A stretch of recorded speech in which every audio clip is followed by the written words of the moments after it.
अंतर्वासना को काबू करने की बौद्ध कथा। प्राचीन काल में एक छोटे से गांव में एक साधु बोधिसत्व रहते थे। उनका नाम था वशिष्ठ और वे ध्यान, साधना और मानसिक शांति के लिए प्रसिद्ध थे। उनका जीवन साधना और सच्ची खुशी की खोज में बसा था।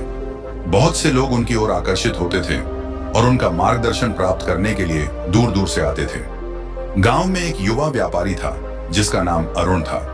वह अपनी दौलत और सामर्थ्य के लिए जाना जाता था, लेकिन उसकी आत्मा हमेशा अशांत रहती थी।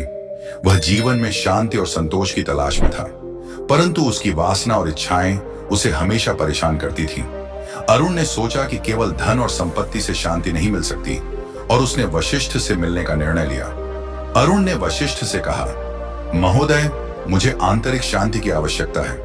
मैं अपने मन की वासना और इच्छाओं को नियंत्रित नहीं कर पा रहा हूं। कृपया मुझे मार्गदर्शन दें। वशिष्ठ ने मुस्कुराते हुए कहा, तुम्हारी समस्या को समझने के लिए मैं तुम्हें एक कहानी सुनाना चाहता हूं। यह कहानी तुम्हारी वासना को नियंत्रित करने में मदद करेगी।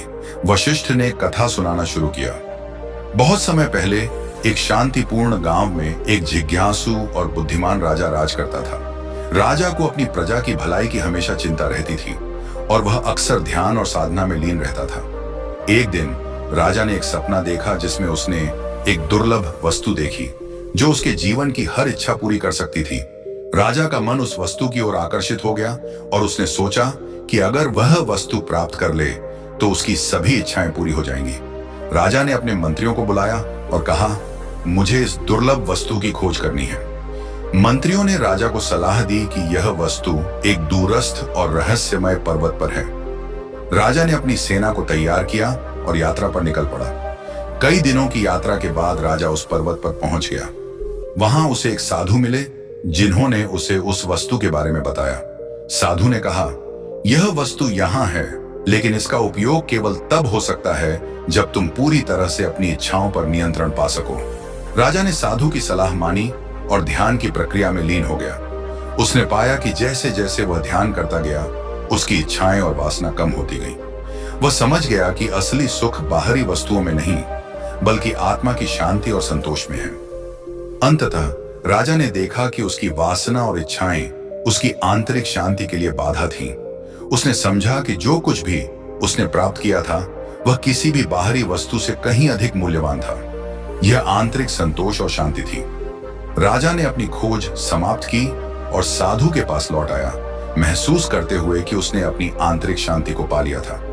वशिष्ठ ने कथा समाप्त की और अरुण से कहा, इस कहानी से यह सीखने की कोशिश करो कि बाहरी वस्तुएं और धन केवल अस्थायी सुख प्रदान कर सकते हैं। सच्ची शांति और संतोष केवल तब मिलता है जब हम अपनी वासना और इच्छाओं पर नियंत्रण पा लेते हैं और अपने भीतर की शांति की खोज करते हैं। ध्यान, साधना और आत्मनिरीक्षण से तुम अपनी वासना को नियंत्रित कर सकते हो और सच्ची खुशी प्राप्त कर सकते हो।